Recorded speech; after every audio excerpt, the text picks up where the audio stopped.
Hey, what's up guys? So Emanon here and welcome to another feature match commentary on the channel today. So this is going to be another top 16 match, my online Discord tournament. We're just going to continue down the bracket here, and this is going to be between J-Basic Asian on Adamancipator Prank Kids versus Shiko 179 on Bird Up or Tri-Brigade Lyrilusc. And as usual, if you guys do want to play in the next tournament, go ahead and check out the link to the Discord server in the description box below. That one should be starting whenever Konami decides to drop the ban list, so hopefully not too long from now. But let's go ahead and get started with this match here without any further ado. So it looks like Rock's going to take the RPS win, and he's going to choose to go first. Not really anything too shocking there. The opening hand for Rock's going first is going to be Seeker, Signs, Nibiru, Ash, and Roxy's. So this is a very clunky hand. It's not the cleanest, because you have some conflicting normal summons here. It would obviously be more ideal with Researcher rather than Seeker. But I think for the highest chance of making a solid end board, you'd probably summon Seeker. You'd have to kind of like bank on drawing something specifically really good off Roxy's in order to make that work. Although there is a play where maybe you go into the whole Dodo play and then like you signs back the first Roxy's for Gallant. So that could be an option. It's kind of a weird call though. I'm curious as to what he's going to pick. Has 2 hand traps though, which is not bad. And then the opening hand for Bird Up is going to be Keras, Ghost Bell, Call by the Grave, the Fabled Cerberil, and Gamma. So going second, it's good. There's 2 hand traps. And then this is a card that if it's pitched to the graveyard, can special summon itself. So it's a way to get value off of your Keras. And I've seen some of the games he's played, he's used to make a Herald of the Arclight, which is a pretty interesting choice. But yeah, both players opened up hand traps, but not really the best parts of their engine, so it's pretty interesting. So he's going to be thinking here, going to normal summon Seeker actually, and then use Seeker effect. Going to chain Gamma to that. I don't think it would have mattered which one he went for, because the hand traps are going to stop it anyways. So going to negate that, and then pass turn. Yeah, definitely not much to really do after that. The top deck is going to be Ash, which is not going to help accelerate the engine here. He's just going to set Call by the Grave and then pass back. For turn, the top deck is going to be Doki Doki, which is not bad to help kind of, unravel this hand, if not for the Ash. That was literally just top decked, by the way. Going to normal summon the Doki, and then use the effect pitching Roxy's. Going to chain Ash to that, and then going to activate Signs. That's going to target Seeker, but chain Bell to that. And then going to go to Battle Phase, attack for 500, and then pass. For turn, the top deck is going to be another copy of Bell. Yikes, that is not very good, although the game state is getting a lot more simplified. He's going to use Keras, pitching the Fabled Cerberil, summon itself, and then Cerberil triggers to summon itself as well. And then Battle Phase, going to attack for some damage here. Looks like it's going to be 1700 total. And then in main phase 2, he's going to Synchro away for a copy of Herald. Yeah, so there's a Herald. And then going to pass. Top deck's a Gamma. So we've seen 3 top decked hand traps so far. Ash, Bell, Gamma. That is a very, very unfortunate scenario. Gonna top deck another copy of Keras. That's pretty decent here. Is going to normal summon Keras and then activate the effect. That's gonna banish 2. Summons out Heartbeat Conductor from the extra deck, and then gonna go to battle phase, attack for a fair amount of damage, 3100. And then going to go to main phase 2, link those away for a copy of the Simorg, and then go to end phase. Simorg activates, going to chain Ash to that. It can be used because it doesn't have to specifically go to graveyard, just has to be discarded. But going to chain Herald to that, and then going to chain Gamma to Herald, and then going to chain Bella to Gamma. So that is 1, 2, 3, 4, 5, chain link 5. Pretty good. So Simorg resolves, that's going to summon out Apex Avion, which is super strong in a simplified game state. And then going to pass. Top decks Ash. Oh, wow. That is... I've never seen so many hand traps just be straight up top decked in a single game. That is kind of crazy. Yeah, so I think the only saving grace there would have been a Signs top deck, in which case you could like chain Gamma to the Apex Avion. But yeah, no, this is not going to do it. Yeah, so Rocks are going to lose game 1 here. Very, very strange game for sure. Not really the type of game you see super often, but regardless, we're going to move into game 2 here, where it looks like Rocks are going to go first again. If you guys are enjoying this video, be sure to leave a like and subscribe if you're new here and want to see more commentary similar to this style. But the opening hand for Rocks going first this time around is going to be Reborn, Analyzer, Ash, Researcher, and Supplier. So a substantially better hand this time around for sure. Has multiple extenders. Everything in the hand besides Ash is an extender, so that's very good. And then the opening hand for Bird Up going second is going to be Nibiru, Nerval, Reborn Tengu, Fractal, and a Psychic Soldier that rides into battle against security forces on Currents of Lightning using an autonomic amplifier called Slyframe. Gotta love to see the driver when, at least I'm commentating, not when you're playing.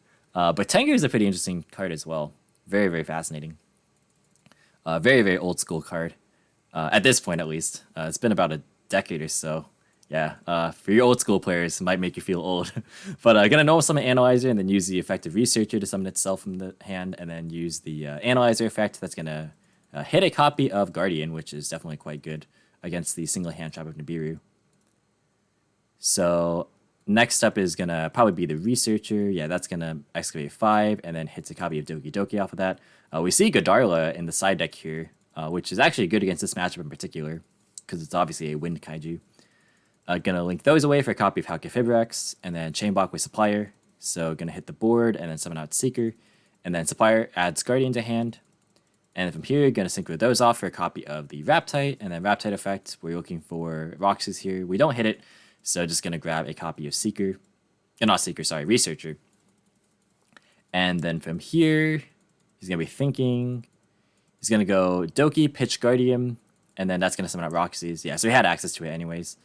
I didn't even realize that Doki wasn't used yet, but that definitely works. Gonna sync those away for a copy of Herald of the Arclight, and then link off the Roxas for a copy of Meow. Gonna use Roxas to banish Ash and then draw Droplet, which is not bad. And then Roxas summon out Lampsies. And then going to link those two away for a copy of the Dodo. He already took 500 preemptively. Gonna resolve Roxas. And, Lampsies for Roxas, jeez.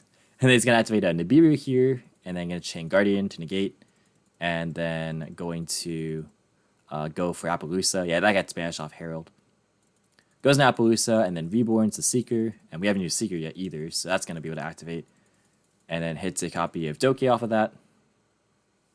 Very, very strong hand here for sure from Rox. And then going to be thinking here. He said, I promised myself I would make use of the meme card more. He's going to go into Leonite. Hey, I don't think this card's a meme. I like this card a lot. Especially with Lampsies, because it makes it so that you get Guardian back. It's pretty decent.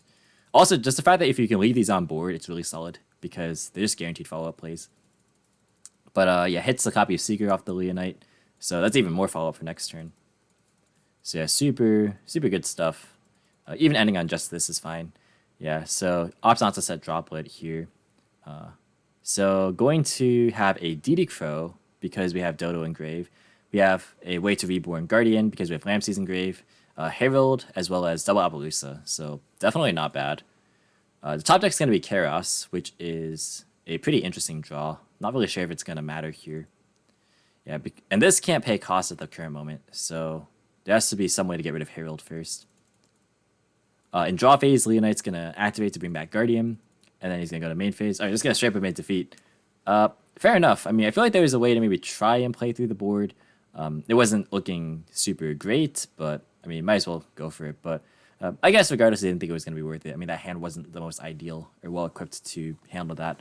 So we're just going to move into game 3 here, where it looks like Bird Up is going to go first. And before we get started in game 3, just want to shout out my patrons as usual. So thank you guys so much for supporting the channel. It really means a lot to me. The long form and consistent content is made possible thanks to you guys. And if you do want to help support the channel as well via Patreon, definitely go ahead and check that out in the link to the description box below. But we're going to go ahead and move to game 3, where Bird Up hand going first is going to be Anti-Spell Fragrance, Nerval, Fractal, Barrier Statue of the Stormwind, and Ash Blossom. This is a pretty interesting side against Rocks, because they don't play a ton of spells. Maybe he's just worried about the blowout cards, although it doesn't really contend against Droplet the best. However, we will see how that ends up working out. The hand otherwise looks pretty good. Has two pretty strong playmakers. Always sucks to draw the Barrier Statue, though. And the top deck for Rocks going second is going to be Gamma, Doki Doki, Droplet, Nibiru, Analyzer. So Analyzer is always nice going second, and has 2 hand traps and Droplets, so yeah, the hand looks very strong.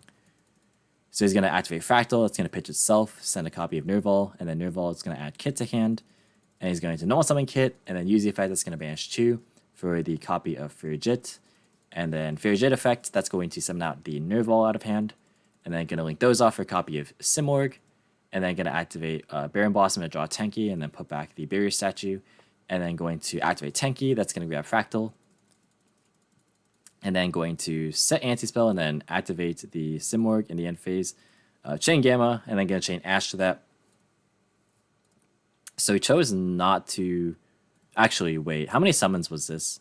It was Kit, and then Farid, and then Nerval, and then okay. So he did this to play around Nibiru. Yeah, because this is only 4 summons. Yeah, so there's no chance to nib. So I'm gonna summon out the Barrier Statue off of that, and then gonna pass. Gonna drop Anti-Spell in the draw phase or standby phase. And then I'm going to chain Droplet, pitching Gamma just for 1. So that's going to hit away the barrier statue, or negate the barrier statue rather. Yeah. So he was, I think, maybe thinking about negating the Simorg as well, since the targeting protection is quite good. But yeah, the hand is probably just going to be able to play through it because he knows the card in hand is Fractal. So perfect info means that there's not really a whole ton to worry about. He's going to activate Analyzer, special summon itself, and then use the effect that's going to excavate 5 and hits Guardian. And then from here, let's see. He says hand is whack. Seems okay to me. Yeah, seems okay to me as well. I am with him on that. This hand seems very, very good. Gonna normal summon Doki Doki, and then pitch Nibiru, and then summon out Doki, or sorry, summon off Doki, the other Nibiru. And then gonna go for a copy of Raptite, and then go for a Raptite effect. That's going to hit Researcher. And then Researcher can activate here as well. That's going to hit a copy of Supplier, and then Supplier can add Guardian to hand. So this is definitely very good. Don't even really need the signs in this hand, obviously because of anti-spell. But yeah, this is just going to be a lot of pushes here. Going to go for Gallant Granite, use the effect, that's going to grab Seeker. Yeah, not afraid to Xyz with this, because again, the card in hand is known. And then going to Synchro those away for a copy of Halcafibrex, and then use that effect. That's going to summon out a copy of Researcher. And then going to activate Seeker, summon itself, and then Seeker Excavate. That's going to hit a copy of Supplier. So we got a full board here. We can make pretty much whatever we want here. Going to link away for a copy of Unicorn, and then Unicorn, spin back the kit. And then going to go into Access Code Talker, and then use that effect. And that is going to look like be the end of the game. So yeah. Battle phase, after banishing what would be the 2 monsters, would be just enough for game. So Rock's going to be taking this one 2-1. Very interesting. We saw game 1, Rocks go first but ultimately lose, just because like the breaking on hand traps. Honestly from both players, but the Breda player drew a little bit better. And then game 3, Breda went first, but Rocks actually ended up taking it. So yeah, definitely cool to see that like even in a combo mirror match, the deck that goes first doesn't always win. I do like seeing that quite a bit. But yeah, that's going to be it for this match. So thank you guys so much for watching. Hope you enjoyed. If you did, be sure to leave a like as well as any thoughts or feedback in the comments. Subscribe for more foreign and competitive Yu-Gi-Oh content. If you want to, you can follow me on all social media platforms or support me with the links in the description box below as usual. And until next time, I'll catch you in the next video. See you guys.